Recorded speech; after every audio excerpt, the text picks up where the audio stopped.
So yeah, so for anybody who is joining us later on, this is the technical meeting for to talk about streets and connectivity.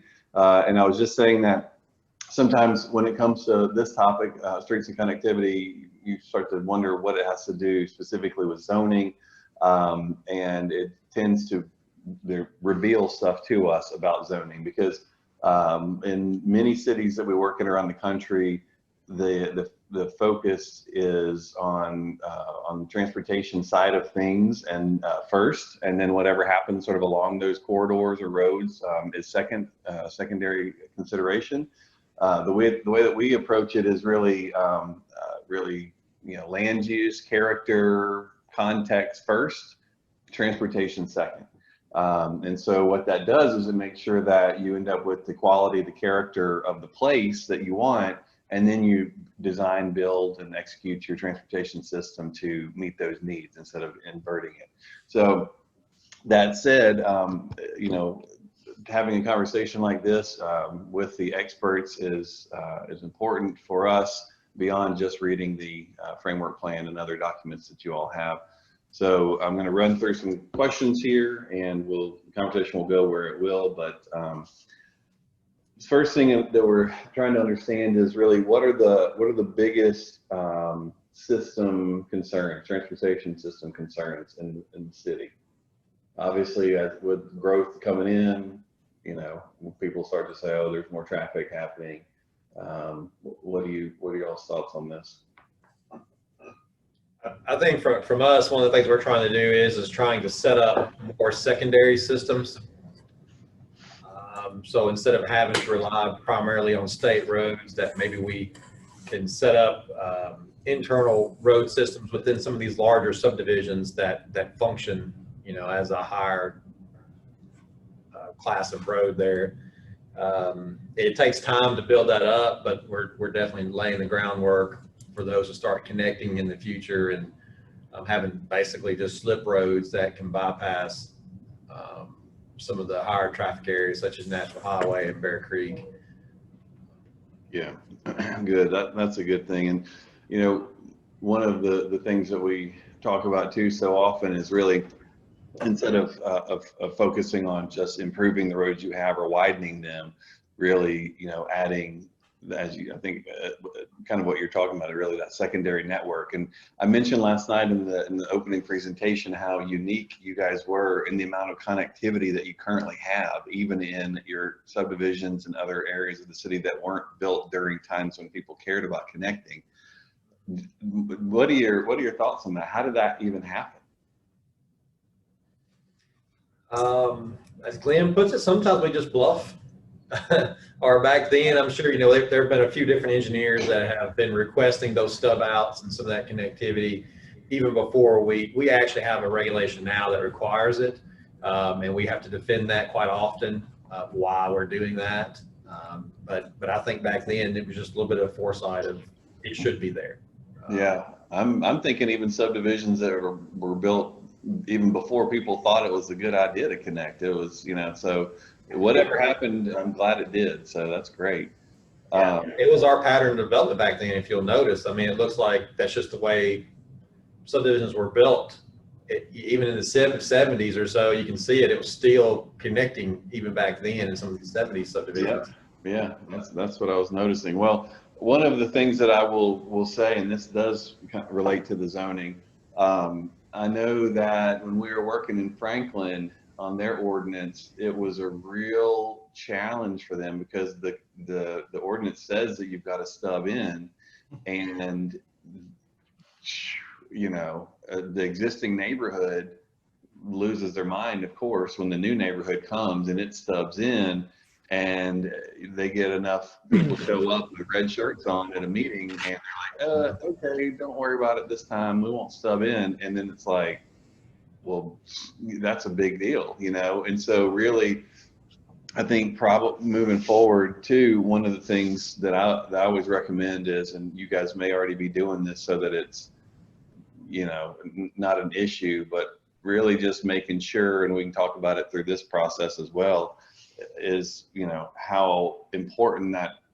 why the connectivity is important and what impact it has on the traffic and congestion on those major thoroughfares. You know, we all know it and take it for granted, but I think, you know, the average citizen doesn't really understand that impact. All they think about is, well, what's this going to do to the traffic on my street?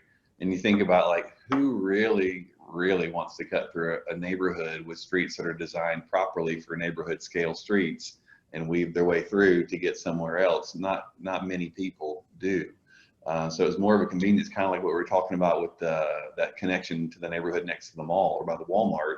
You know, the primary people who are going to benefit from that are the people who actually live right there. So I think those things are important too. The other thing that I was thinking about is, you know, looking at that, you mentioned you guys made improvements to the intersection next to the hospital, for instance, and I assume maybe some other intersections as well. You're doing the road diet.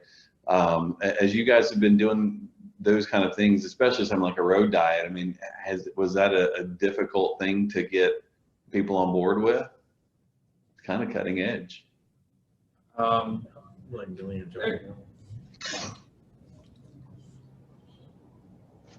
muted. You're muted there, Glenn. Yeah, go ahead, Doug. That's fine. He's muting, I think. Is he? Yeah, he's unmuted, but we can't hear him. Yeah. Okay. Okay. Well, I mean, it actually was a project that I think the Riverwalk project was such a success as far as the utilities and the feel of it and the social aspect of it, that and looking at downtown, we're running out of room of availability. And so that was, for us, the next logical step is, how do we continue that feel of downtown, continue that growth of that, expand that? And West 7th was one of those options. And when we looked at it, it really is, it's one of the bigger driveways into downtown from a view perspective. And so the opportunity came up, and I think everybody jumped on it. It made it a much bigger project than what we had initially started with. I think when Glenn Douglas and myself were first looking at it, we were looking at just more from getting some sidewalks in there and getting some turn lanes and making the traffic flow a little bit better and safer. But from there, it just morphed into this massive project that now is a complete, not only road diet, but as a beautification at the same time, which will hopefully spur more and more interest, you know, from the business side up and down that road there. Yeah, I'm wondering, or I'm assuming that once people see it done and see that it hasn't caused problems and it actually has made things great, you know, it'll be easy from that point on, kind of building off, like you said, the success of the Riverwalk, and now there's building that trust and that momentum and excitement. Do you have plans to, you know, assuming this goes well, to do other areas?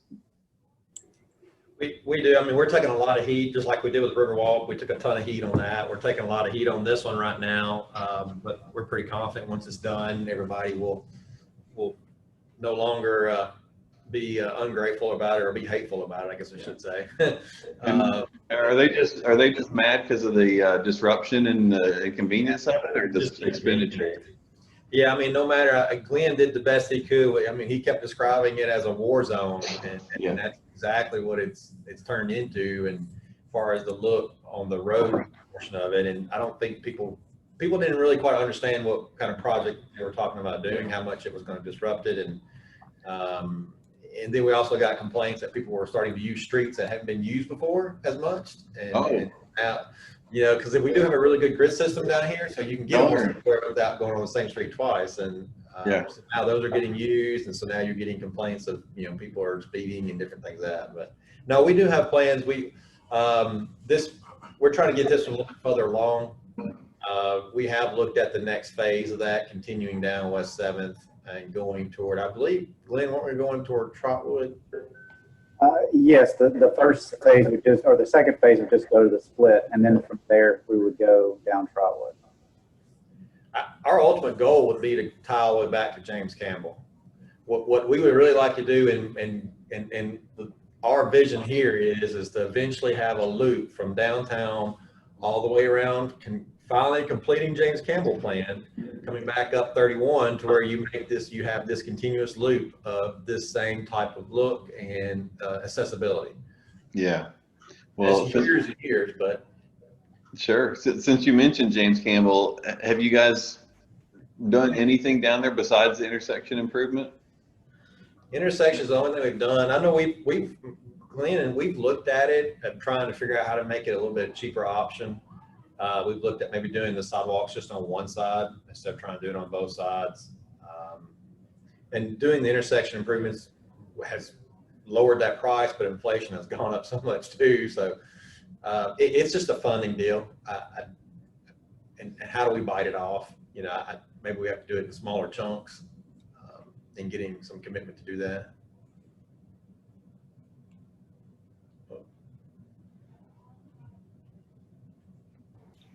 Can you guys hear me now? Yeah, yeah. Sorry about that. I lost my signal somehow. Hold on one second.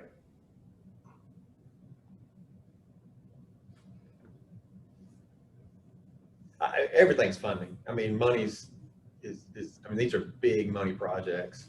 Yeah, no, that's true. And with James Campbell, it's a big road. Just you know, it was like it's not just a little thing to fix. So, okay, well, good. That's good to know. Let's see. The next thing that I was wanting to know more about was, do you feel like sidewalks and bikeways and things are properly extending to schools, and so we have, you know, the infrastructure we need to have some safe routes to school? No, Yeah, I don't think so either. no. And that's sort of not really a plan, but just kind of an idea at this point, but one of our potential road diets and kind of multi-use path projects, Line Parkway, do the whole thing.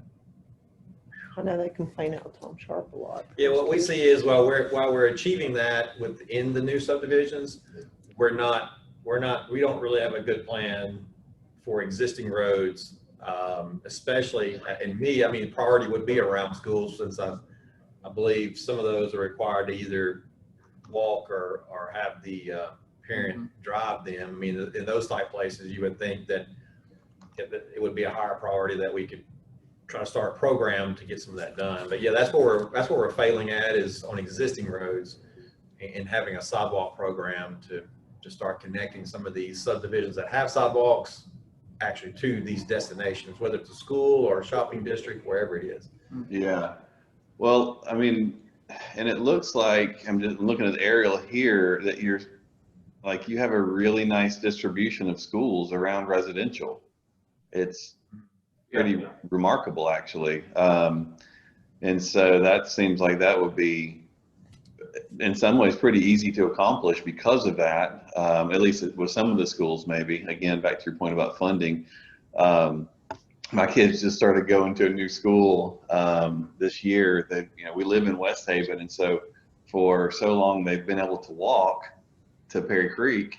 And then my oldest daughter started middle school, and that was out at Hillsborough, so going out to Leaper's Fork, and no walking opportunities there. But their new school is near some houses, and but it's a pretty busy road that runs in front of the school, and so even the kids that live in the houses on the street with the school, there's no sidewalk for them, and it just seems like such a shame. As we sit in the traffic waiting to turn in, you think, man, it'd be pretty awesome if you live in one of these houses, and then you realize, well, shoot, those people have to sit in the traffic too, so.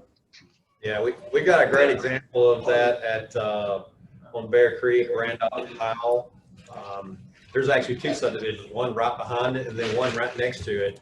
But there's a chain link fence that runs down it on one side, with just a short little gap, and then on the other side there's nothing. I mean, it would take, I don't know what, 20, 30 feet of sidewalk to connect the one subdivision and cross over. But then when you get onto the drive of the school, there's no sidewalk that goes up its own driveway. So when the school was built, there was no sidewalks put in place there either.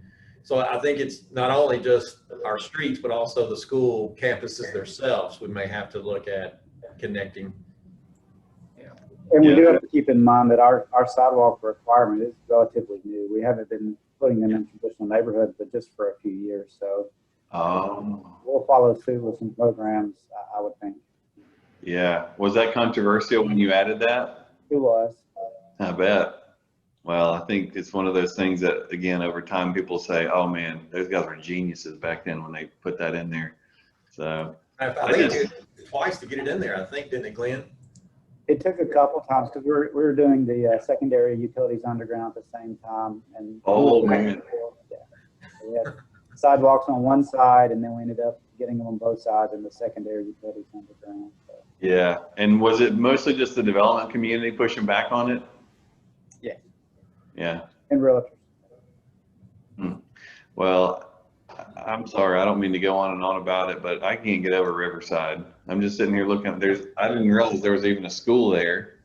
Like, and I'm assuming that everybody in Riverside who has a kid, the kids walk to school. Well, I don't know. I think if you're within a certain radius of the school, you have to walk. Yeah, I think so. But now, Riverside doesn't have sidewalks, but they have exceptionally wide roads.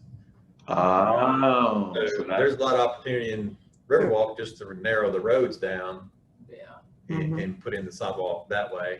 There's a skinny one in front of school that goes up to the gym.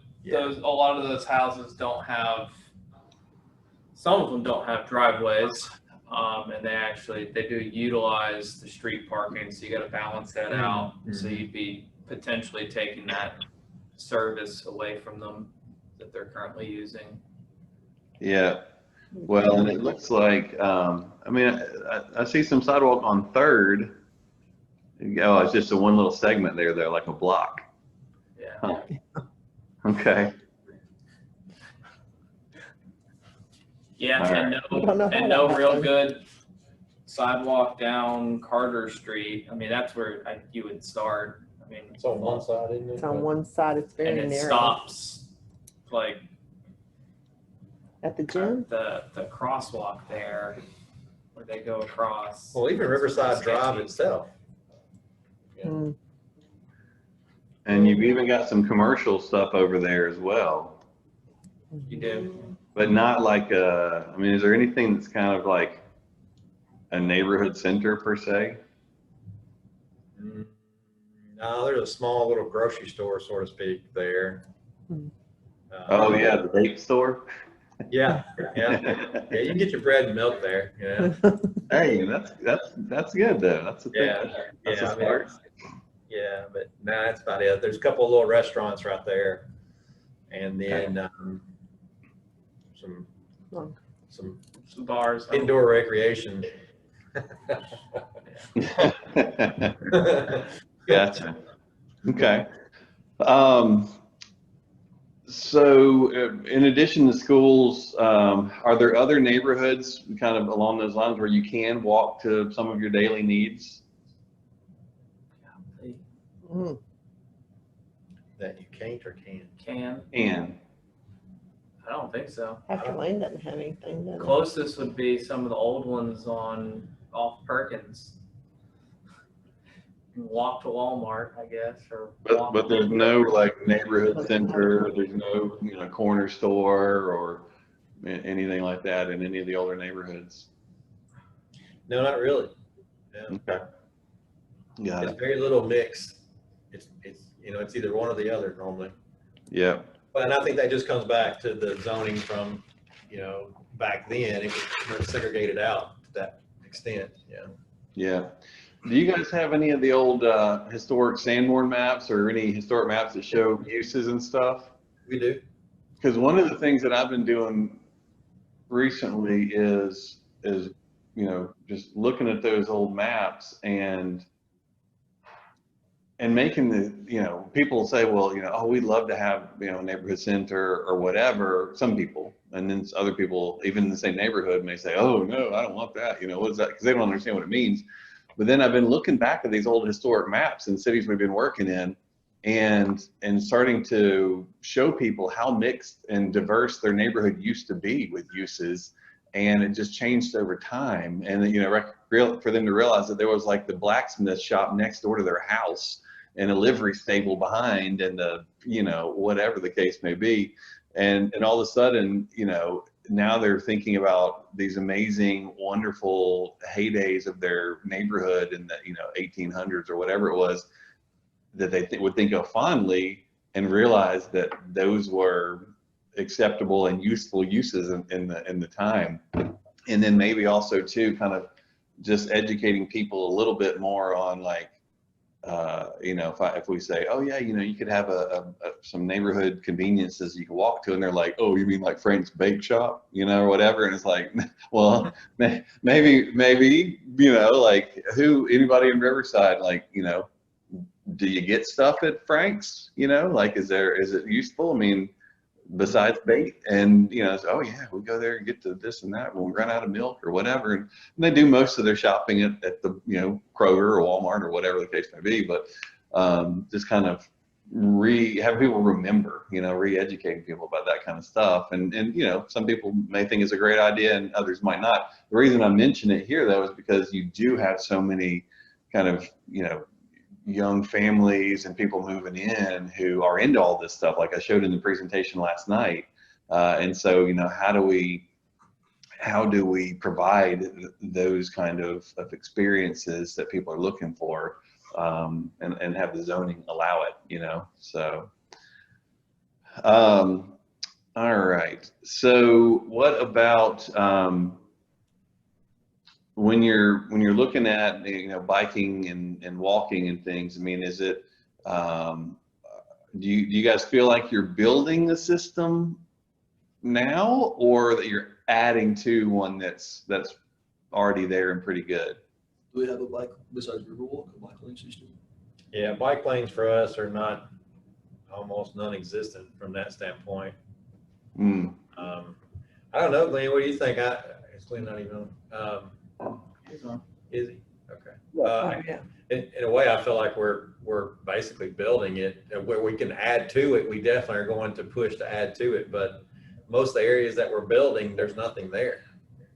Yeah, we're building it with the new developments, but we're missing some vital connections and some spots in between that probably could use a lot of attention.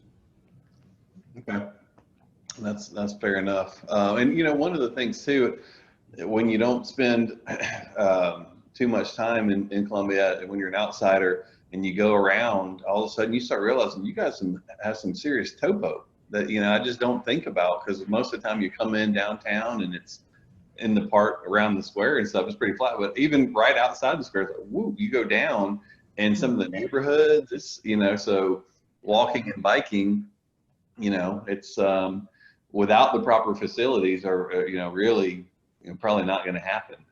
So that's, you know, I'm glad that that's on y'all's radar screen as something that's important, and hopefully that people will be excited with your successes and keep that moving forward. So the new neighborhoods that are going in and putting in sidewalks, you said it's literally just the past couple of years that y'all have had that requirement? Yes.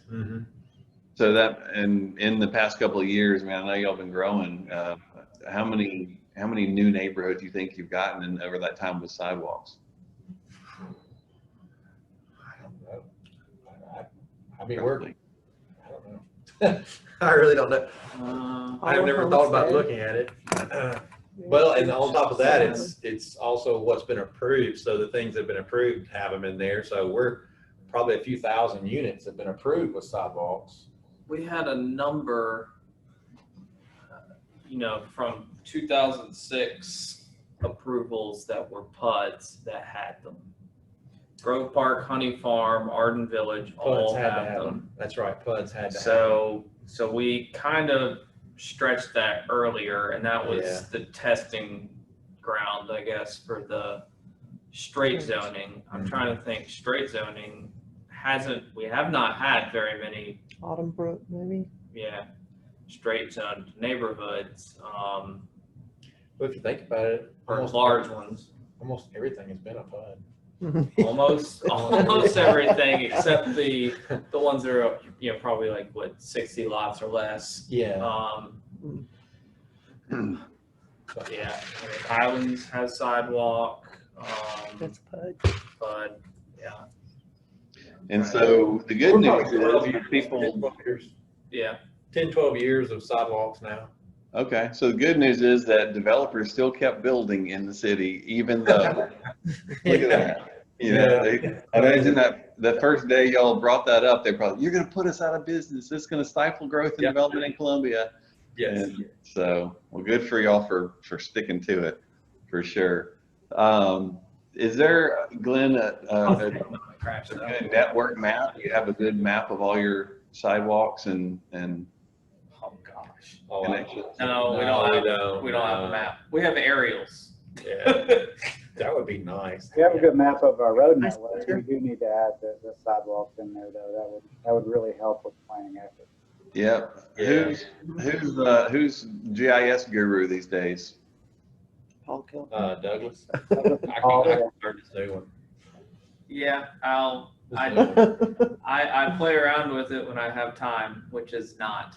I like the old, I like a desktop. What was the other one? Desktop? You still have it. I know, but that new Pro, I'm having a hard time adjusting to the Arc Pro. Oh, you're kidding.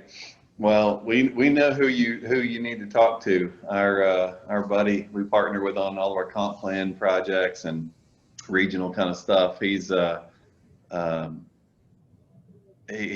GIS guru, but he also recently in the past couple of years bought the company Community Viz, if you're familiar with that software.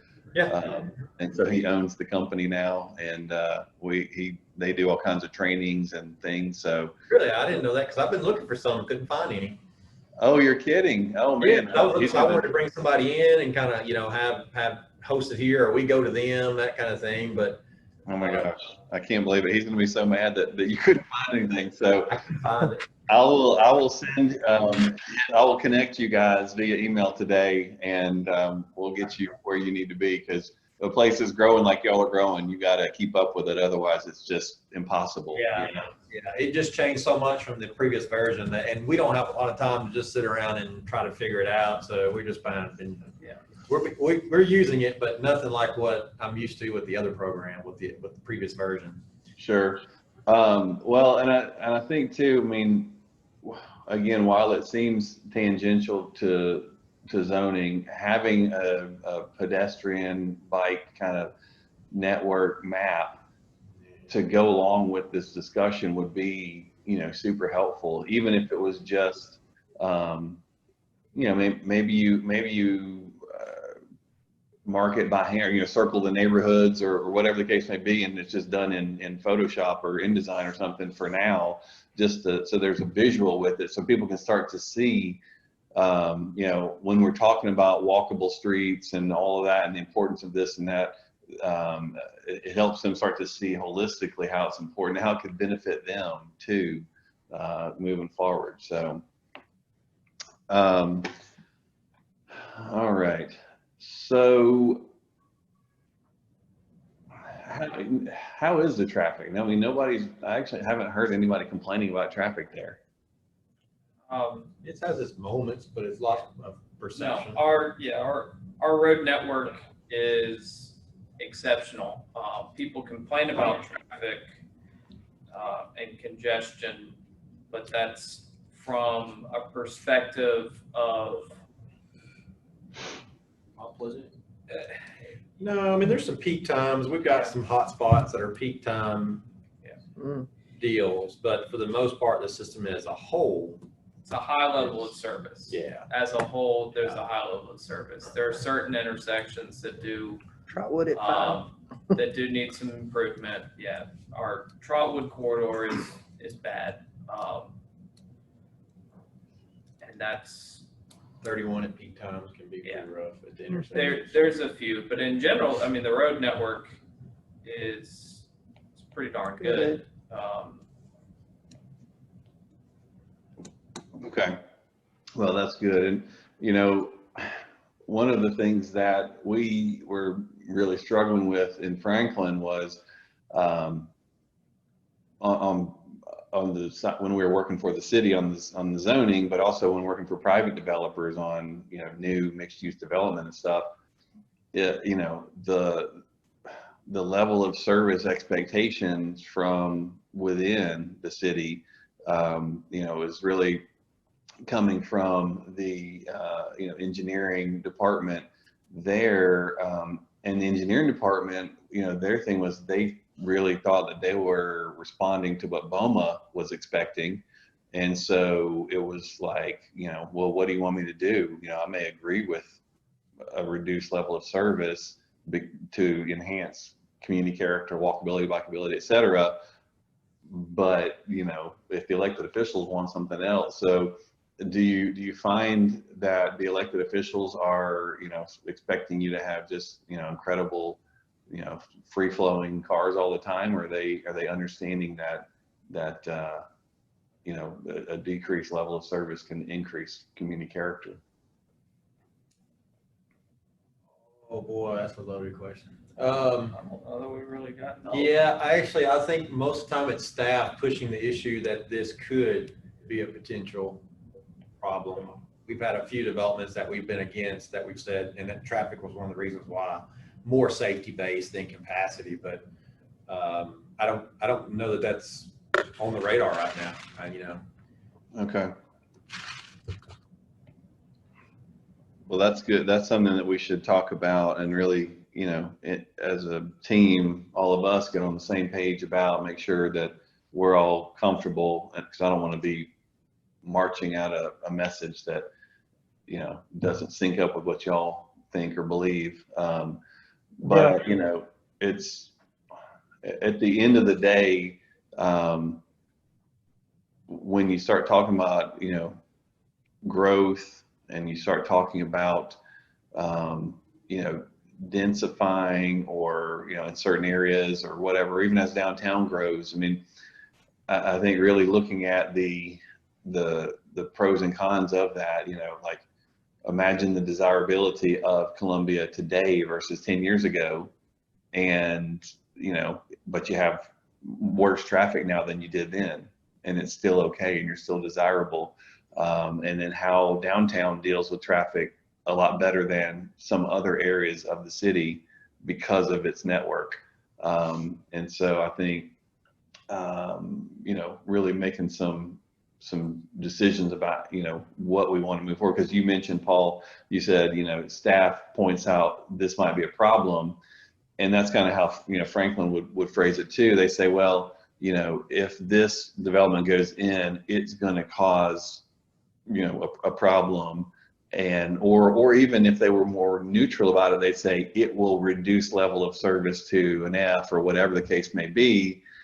But there was never kind of, and you know, that was engineering report, but planning staff never then came and said, but, you know, yes, that's true, but here's the benefits of it. Here's what's going to happen when that level of service decreases, you know, on and on and on. Because if you look at some of the most loved places in the country or in the world, their level of service may not be what most politicians would expect to be suitable to their constituents.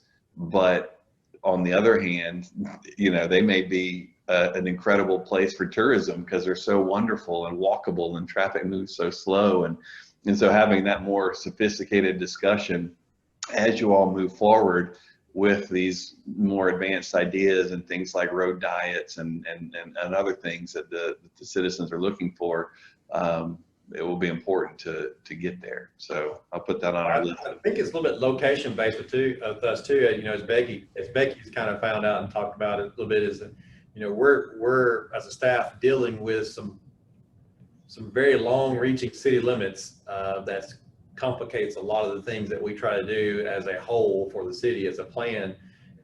So while having congestion and having that slower traffic within the core areas of Columbia, I think is perfectly acceptable. I think having that exact same theory on National Highway or Bear Creek would not be acceptable. And that's what we kind of look at with the traffic studies, and we're looking for it to either be the same level of service or try to make it better on those national highways in Bear Creek, because they just function differently. The areas are different. It's just almost like two different worlds in a sense. Yeah, no, I think you're absolutely right. And really, starting to frame the whole discussion in a holistic strategy for transportation that is context sensitive, you know? So I think that's, and again, you got, anytime I'm talking about this stuff and this stuff y'all are already doing or thinking about, please tell me, because I'm just taking for granted that, this is all new. So don't let me be too Yeah, elementary. Bill, it's Sue Stevenson. Hey, Sue. I'm with Murray County. I used to be on the city council. And I was just listening to what you were saying in terms of elected officials. Both when I was on the city council, I represented Ward 5, which goes out Highway 31 and out Bear Creek. And now I represent District 6 for the county, which is a much larger area. I cover Bethel, Santa Fe, Theta, the back of Spring Hill, out Highway 31. And when I was on the city council, there was a two-part traffic study that was done. And I think the first part went from the city limits, which was out by Spring Hill High School and Freehand Lane, and went down to, I think it went to Columbia Rock Road. It was either Columbia Rock Road or Burt Drive. And then it went from either Columbia Rock and Burt Drive down to Bear Creek Pike. And that was nearly 10 years ago. But one of the things I'm most concerned about is Highway 31, and especially when the interchange at 65 and Bear Creek gets shut down for that project. I'm real concerned about the traffic that will most likely be headed out Highway 31, or I guess Highway 50. But I think that's really going to create, I don't know how long that project will last, but I think that's going to create a lot more traffic on Highway 31 because they won't have access to the interstate from Bear Creek. But I've always hoped that we could be proactive rather than reactive and do things in advance of the problem. And Paul's absolutely right when he talks about long-reaching city limits. And there's already quite a bit of congestion, and I heard Paul say at peak times, but I think that's going to be changing pretty quickly, where it's not just peak times, particularly intersections like Bear Creek and 31. There's just more and more and more traffic, and a lot more traffic using the bypass. Thank goodness the bypass is there.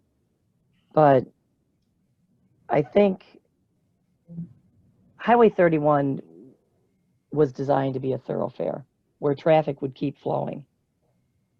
And there's more and more and more traffic now, and a whole lot more high density now. And just in my opinion, every single road, every single street that comes out to Highway 31 cannot have a traffic signal, or you're going to totally jam up the traffic.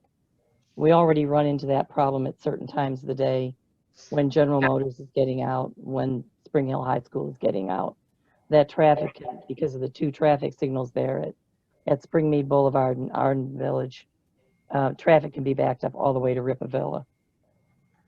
And I just think, and I'm no planner and I'm no expert, but I know there's been complaints from people that say, I can't get out of my road, I can't get out of my street to get onto the highway.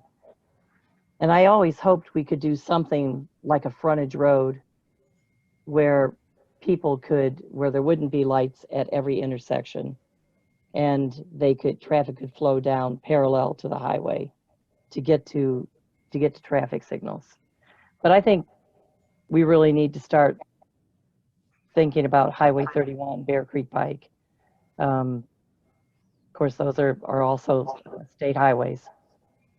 But I just wanted to throw that in. Yeah, no, that's a great observation. And the thing for me, and it's kind of funny because everything is so interconnected when you start looking at a region, and certainly adjacent municipalities. And when I'm looking at the aerial photograph here of Spring Hill, and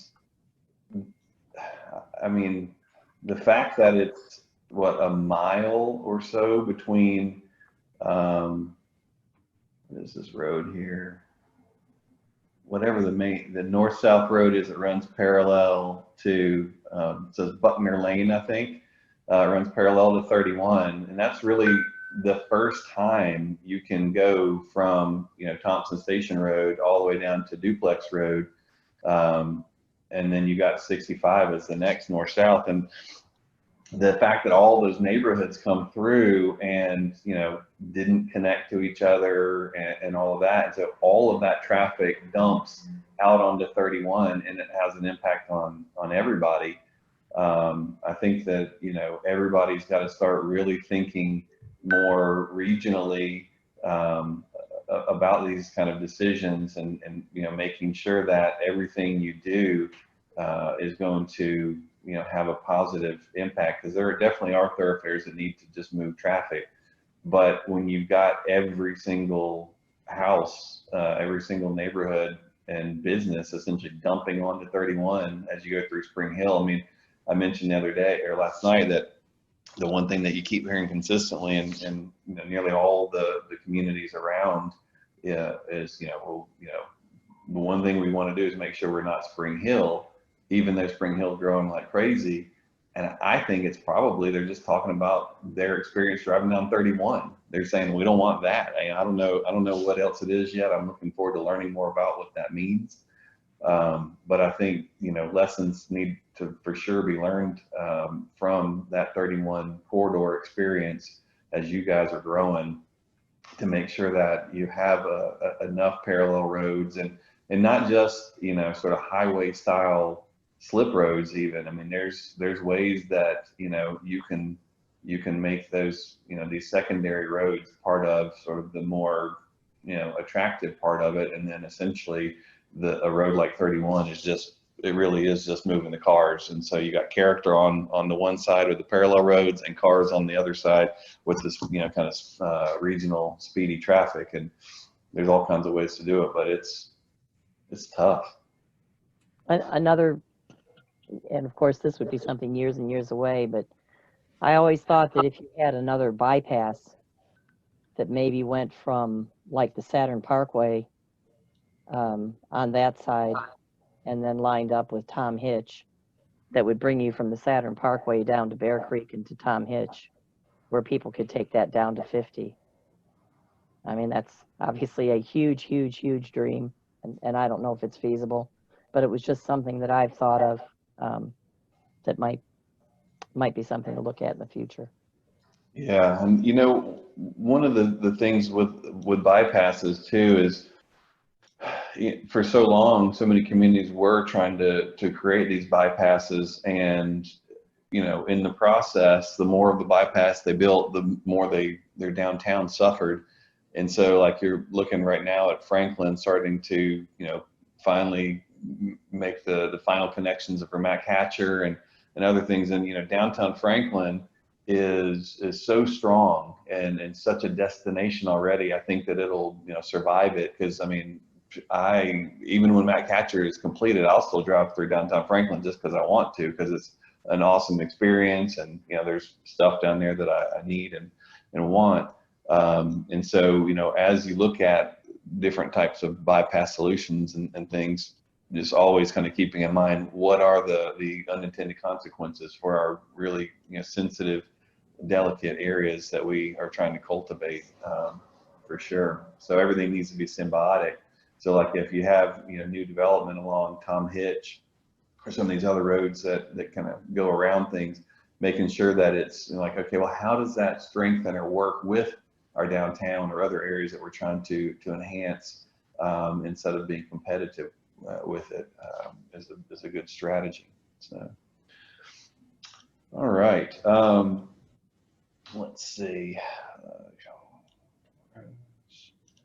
Oh, when it comes to these state routes and things, you guys have some level of control over them, or are you completely at the mercy of the state? They, somewhat at the mercy. We have some control. We have a little less than we would like at times with reducing access points, median closures so that we can add safe turn lanes versus, you know, poor and non-compliant median openings. We're getting some pushback on that in particular, but as far as, you know, road improvements or signalization, when it's warranted and needed, the state, you know, defaults to us on that for the most part. They'll review and make sure things meet their standards, but yeah, in general, we don't get a lot of pushback except for in just the median closure. I can't remember what small town it was around here where I think it was a DOT project, and they decided they needed to fix the downtown, fix the roundabout or something, and they just did this serious highway project, and it was just like, oh man, it was like the character of the downtown was just devastated. It was bizarre, but it looks like you guys don't have any of the roads running through downtown that you don't control. Is that accurate? I mean, around the square, sorry. All those are state roads. We have maintenance contracts on a lot of them, so we maintain them, which kind of helps. So it's curb to curb, and I think everything outside the curb, you know, all the streetscape projects are us and maintained by us, but you know, pavement and is them. So it's kind of a balance or team effort on that. Gotcha. Yeah, they're going through a lot of changeover and people swapping around, and we're adjusting. Yeah, we're working with University of the South in Swanee right now, and every time we talk to DOT, I feel like there's somebody new at the meeting. It's interesting. I think part of it's because we get them all excited about doing all this cool stuff, and then they get fired. We're filling their brain with wrong thinking. we start to place bets when you run across a TDOT rep for us, and if they're pretty good right out of the gate, we all know they're not going to sit there for very long before they get moved on to another job. Exactly. Then you feel like you're Glenn. I should say Glenn's the one that deals with it more than any of us. That I hear his stories. I'm like, well, he's just retraining a new person just to have them move on somewhere else so he can retrain a new person. Yeah, I think you're right. And then the bike ped coordinator comes in, and then you see kind of like all the other people in other departments at DOT are kind of like, you know, that person says something, they're all kind of like. Yeah. We'll look at that. What about transit? What are y'all looking like for getting around besides walking, biking, or cars? We have a really cool trolley system, which is really unique. Milltown Trolley. Good public good that people use. South Central Development District. It runs through their office. It's super cool because you don't expect a small city to have a transit system. Got a lot of stops. I mean, it's Pretty cheap.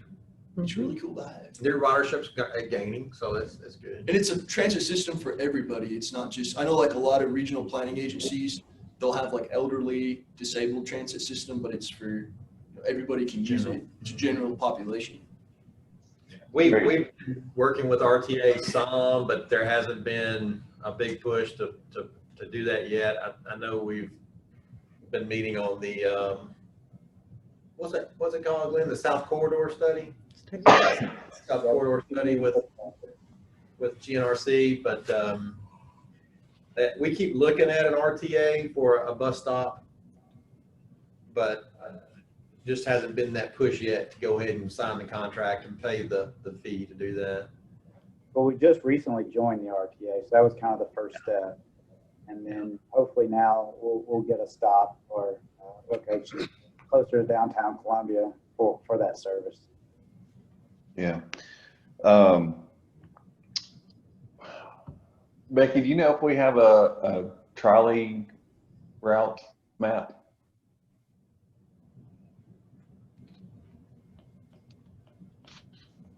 I don't know. I think they've got the map on their Hold on. website, but I don't have an actual shapefile of their route or anything. Yeah, I don't. Mm-mm. I'm imagining it's probably minimal enough that it wouldn't be too hard to input. It's probably, yeah, It but goes it to- actually goes more than you think. It goes all the way like to the crossings at Spring Hill. Yeah, It's more of a regional than just a city thing. yeah. Okay. Not pleasant. It goes, that's Pleasant. It's fairly frequent. I mean, Can you guys see if they have a shapefile maybe? I can try. That'd be great if we could just get that, because as we're starting to think about this and really starting to paint the picture of multimodal and all of these things, sort of building that database so you can tell that story better, I think will be beneficial. I doubt they have it as a shapefile. I'm on their website right now, and it looks like they just did like a marker trace on Google Maps to show the routes. Okay. Probably it. It doesn't look like they used a shapefile for it. Yeah, I don't know that South Central even has the program, to be honest. Okay. Yeah. I figured it was a long shot. So.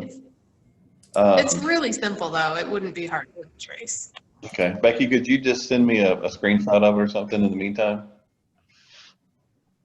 Well, so just go to milltowntrolley.org and they're all there.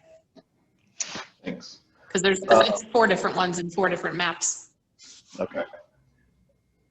All right. How about parking? How's our parking situation working for us? So we've done a downtown parking study, and they've, as a result of that, they've added some spots on some streets. In general, we have enough parking. People just need to learn that they cannot park at the front door, and they're going to have to use the network of sidewalks and streetscapes that we've spent so much time developing and creating, that they're going to have to utilize those to get to where they're going. We're currently working on redoing the county parking lot and having that, or at least a portion of it, be open to the public, and in the process adding some sidewalks and on that, on Woodland. On street. Yeah, and on-street parking there. It's going to be a slow process with getting people to learn that there are other parking spots and where they are and where they have access to that. But I think in general, I've never had a problem parking within a block of downtown, ever. Open up some free parking lots. Yeah. Free all-day parking in a few places. Now, are you referring to just downtown or just on street and off street, or? Just in general, I figured we would start with downtown for sure. But I noticed that in some of your suburban regional retail kind of big box areas, it seems like they've got quite an abundance of parking too, beyond probably what they need. We have a problem with people parking in grass. Like in the neighborhoods, you mean? Yes. Parking in the grass. It's everywhere. Yeah. Yeah. The grass as in their yard, or as in the tree Yeah. planting strip with street trees? In their yard. Okay. Which we send letters out on that. And, some people think it's silly, but it's in the code. So. What if you just sent tickets instead of letters? That would really, really create a lot of upset city scenes. Oh, yeah. Might solve the problem because you're upsetting them anyway, sending them the letter. You just have to be here to understand, that's all. It's some of those little things we'll be looking for in the, what's enforceable, what's not, what's that kind of thing. But yeah, you're right. Our parking ratios are definitely something we want to kind of look at closer, and how do we figure out how to, I mean, we do have some very large parking lots that are just sitting there, just asphalt sitting there, and just so underutilized. Definitely. For 2 days out of the year, basically, Definitely parking for multifamily, Yeah. in particular, the ratios for that, how that's calculated, and we're getting more of these kind of pocket multifamily developments, 5, 6, 7 townhouses. And those, the ratios that you use for that, doesn't make a lot of sense to use that same ratio for 150 units. Because all it takes is one person having a party with 3 or 4 guests, and you've blown out that parking. Whereas, a large apartment sort of has a little bit of buffer capacity.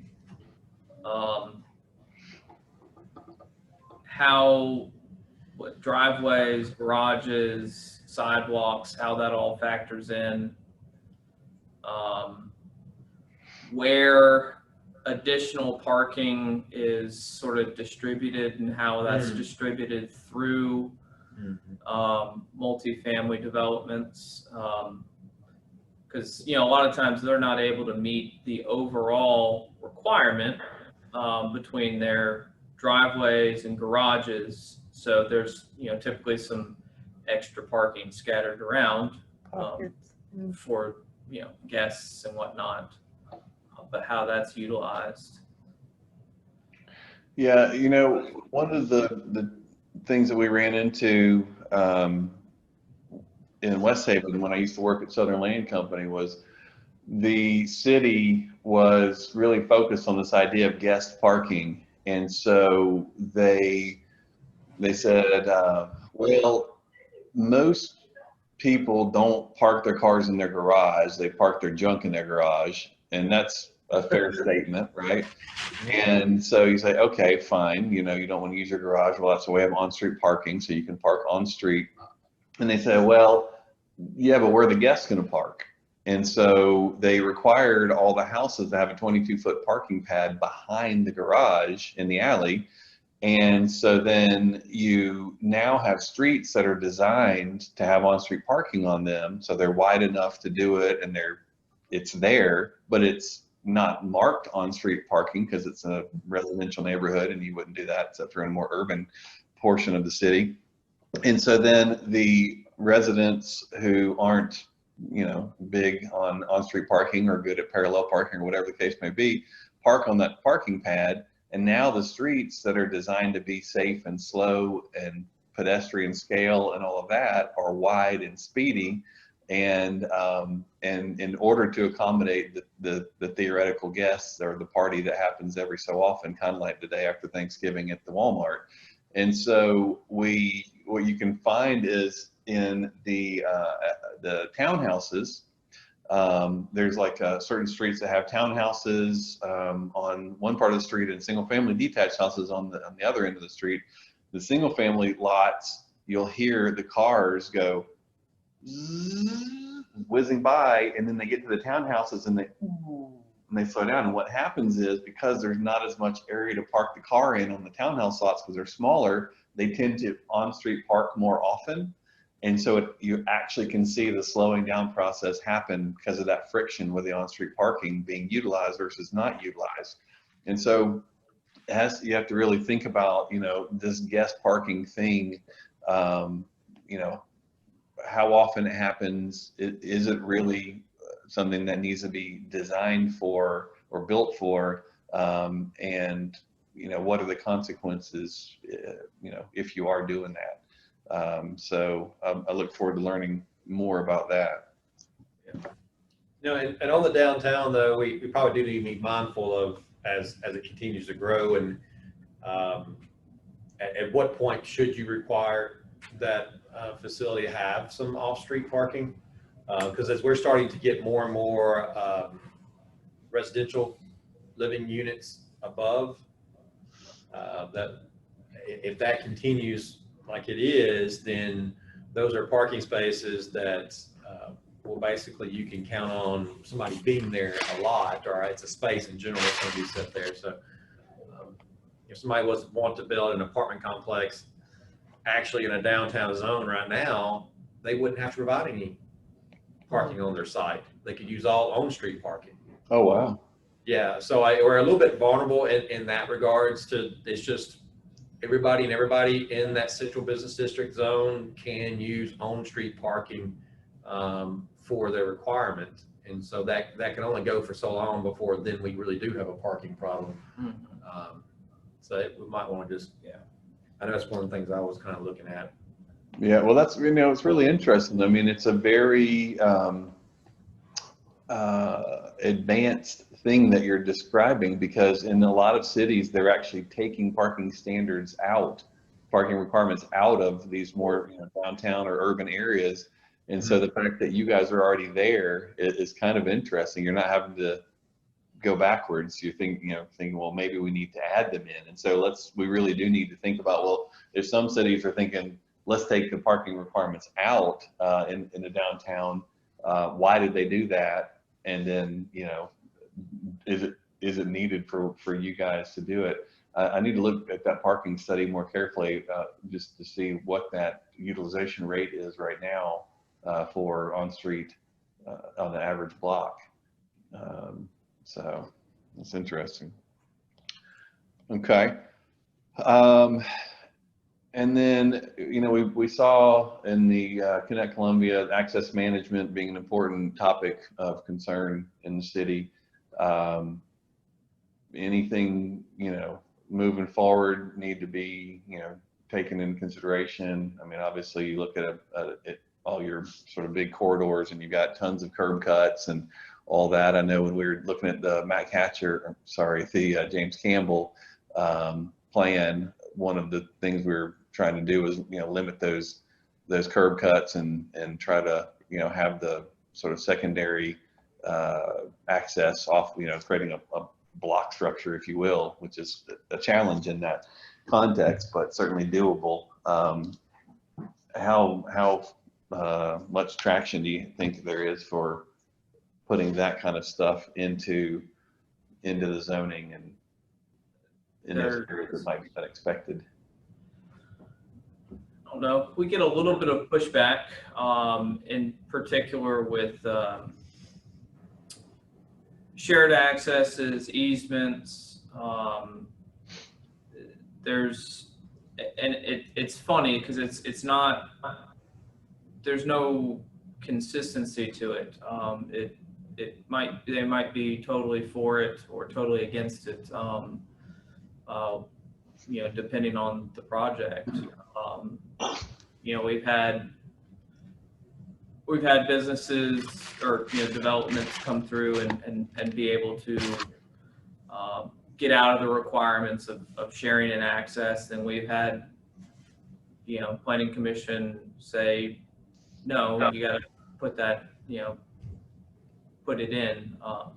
There's not a lot of rhyme or reason to it. I don't know, but in general, I think they understand that the goal is to reduce the access points and sort of create a frontage network system that can flow between signals and better access points, street style accesses. Just in practice, it's a little hard on these piece by piece redevelopment or development projects. On a larger scale, it's a little easier. Yeah. I think in general, the support's been pretty good for it. There's been one or two head scratchers that we didn't agree with, But what it's accomplishing its goal in my mind is that it's at least opening the discussion up for negotiation of where that driveway is going to be, which has really helped out more than anything. So it's become more of okay, we got to take this to planning commission. Where would you like to see it? Let's work off of that. And then we take it to planning commission saying, yes, we feel this is the best situation that they can do with their driveway. Whereas before we were completely at their mercy as to where they wanted to put it. Right. Yeah, I'm just looking here at the James Campbell plan. I forgot we have a whole section in here about median cuts and curb cuts to show how that could be retrofit and adding in those slip lanes. That's Yeah, great. I think as Douglas mentioned, the hardest ones are those retrofits. When you have somebody come in that's wanting to add to the building, change the intensity of something, those are the ones that we have the most pushback on. Is well, they have the opening already, and whether or not it will function better closed or not doesn't really matter. It's just that I don't want you to touch it kind of persona there a little bit.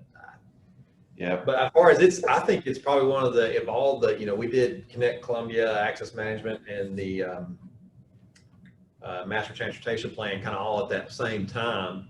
But I think Access Management is one we use the most, and it's the one that's kind of been the strongest of all. I'd say overall, yeah, we're making progress there. It's just side by side, piece by piece, and one bite at a time. The biggest limiting factor for us right now, honestly, is working with the DOT. They're not in full support of all of our access requirements. So balancing that and figuring out how to navigate that will help it a lot. Yeah. Have you guys gotten any segments of slip roads on any thoroughfare at all? Closest that we're working on would be the requirements at Arden Village with the MSC apartments. That's coming, I guess, potentially. Sort of the continuation of the old Highway 31 through. We've got some small cross access from like site to site, but no real network of a slip that's developed yet. Yeah, it's kind of interesting to think about if you, as you're planning for funding things, and maybe you say, okay, our intention is to have slip roads, here, along these corridors or whatever, and the first group who volunteers to be part of it, we're gonna help out. We're gonna put some city funding in it, even though it's on the private property. So kind of partner with them, and then those who jump on board get that benefit, and then you get the segment built and everybody sees that it didn't ruin everything, and in fact maybe is even better. It might be a smart strategy to try to get a bit done. So, all right, well, good. Well, that's all the stuff that I had on my list. Anything else zoning related to transportation or connectivity that y'all wanted to talk about or share with us?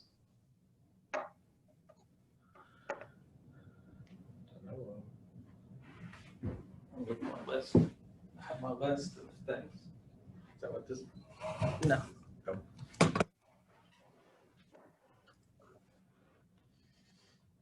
He's checking the list. All right, second twice.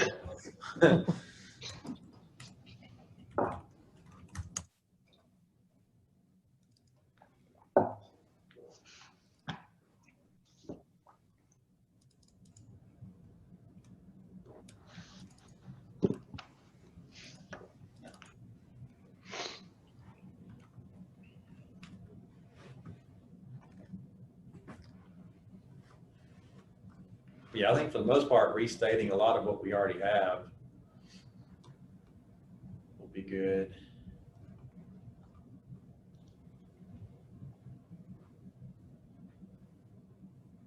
That's a long list. Yeah, it is. That's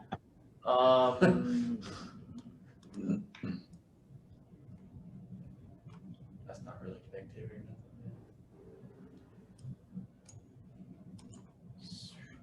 It's more for the subdivision regulations and engineering standards, but I think we'd like to have more than one street section, alternative street sections that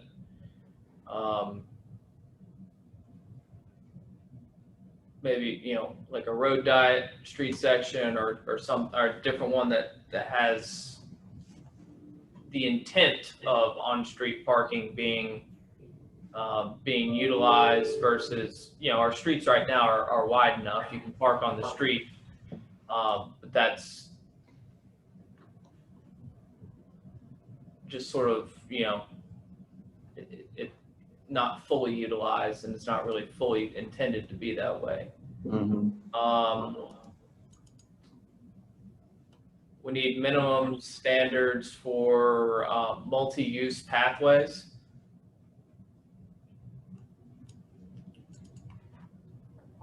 Oh, that reminds me. I was going to ask you all, one of the things we've been talking about in sort of post-COVID development, you know, do we make our minimum sidewalk 6 feet wide? People can social distance as they walk. 4. We're definitely wanting to look at that on the standard street section. Is right now our minimum is 4 feet sidewalk and 2 foot grass strip. 2 foot grass strip, just it's too narrow. It's too narrow. It's so we're thinking, you know, do a 4 foot grass strip at minimum, and then potentially a 5 foot sidewalk. We'll have to kind of looking at that, but getting into pushing the limits of what our standard right of way would accommodate. Yeah. Let's see. We were talking about the cross access and some of the definitions that we have in particular in our subdivision regulations, just how we sort of classify easements and the number of accesses and how those, you know, going through lots. You know, we have a limitation on how many different lots can be served by an easement at this point, which,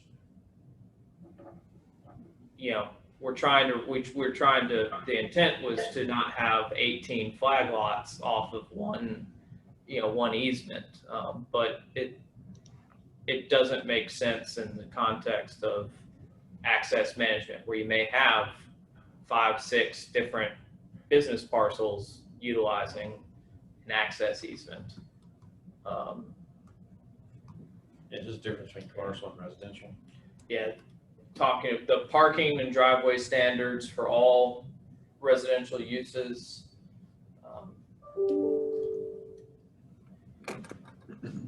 We would like to look at speed limits on residential streets. Right now, our standard is 25 miles an hour.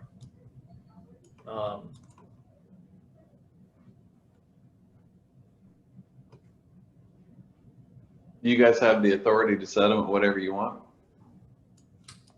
There's an overall at 25, and then everything else is ordinance, you know, just piece by piece.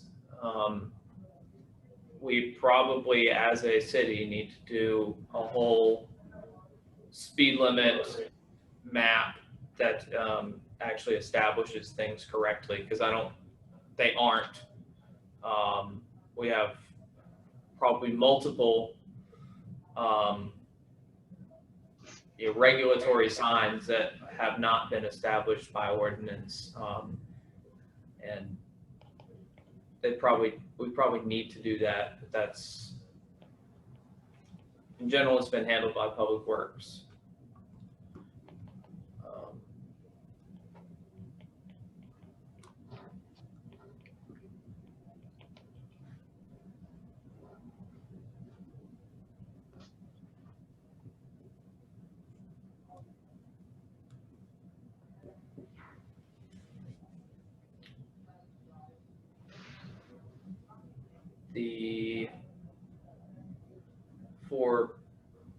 connectivity and ped use,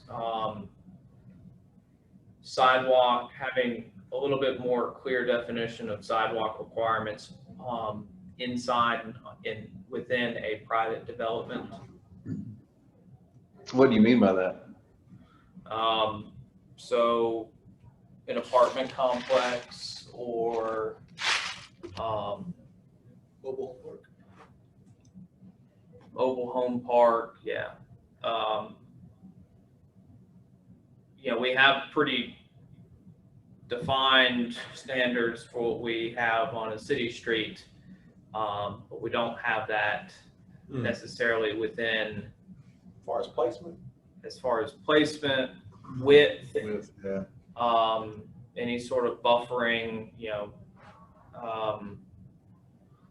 They don't have to do both sides to go out to the road. I don't know if we want to look at that. They do have to provide connectivity to the public right of way though, don't they? Or do they not?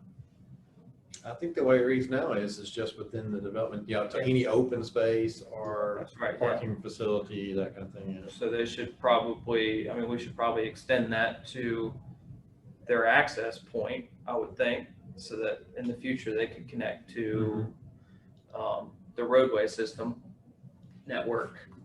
Go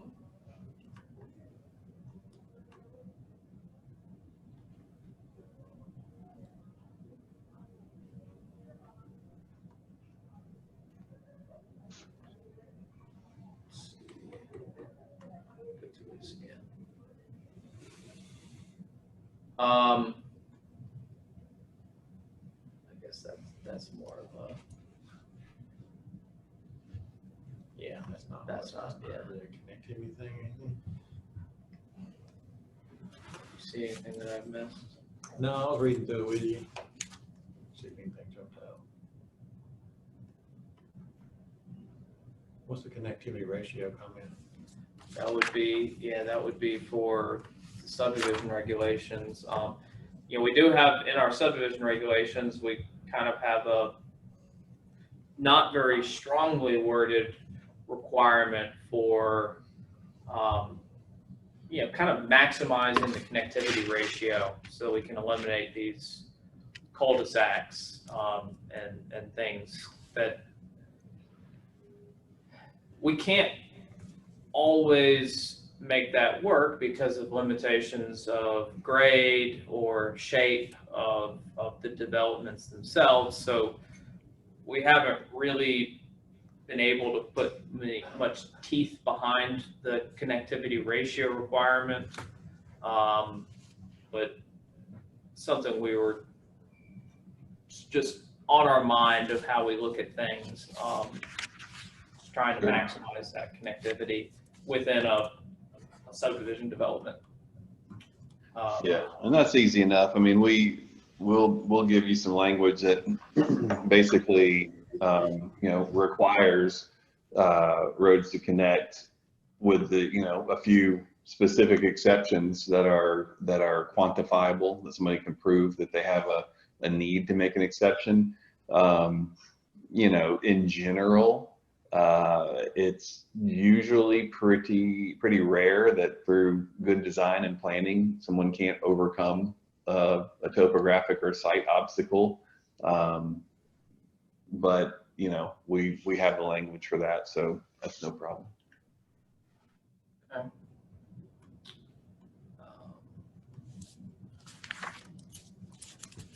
That be you or us? Right of way at signalized intersections. So we've gotten into the point, well, we got 50-foot, we have subdivisions that have, we'll take, for instance, Arden Village at the north side of town, which has signalized intersection, but I mean, 50 feet of right of way, you know, standard sort of zoning in that regard doesn't give you enough for a proper intersection, or intersections where we intend there to be, you know, it's been identified as a potential signalization point. how do we get that right of way from the first phase of the development or the second phase of the development? How do we get that on the front end? Wouldn't it be with your impact study? Well, Signal wasn't planned for Homestead until Nelson bought, Oh, you know, the whole 4 back more piece. things. Yeah. But looking at it, you know, we could probably have anticipated that there may have been a need for a signal there. Yeah, I think that would just circle back to wider right-of-ways on intersecting and arterial. Yeah, It's an arterial. that would That'd be, an yeah, easy way to define it. yeah, wider right of way within a certain, To connect it to a. yeah, distance, any sort of connection. That's good.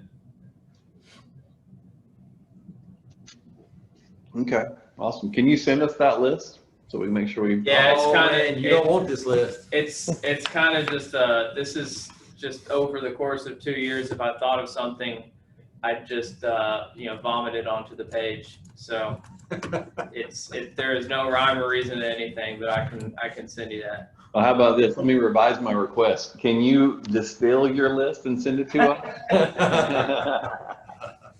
Yes, With things that there is consensus upon, that you've all gone like, yes, we all give that one a thumbs up.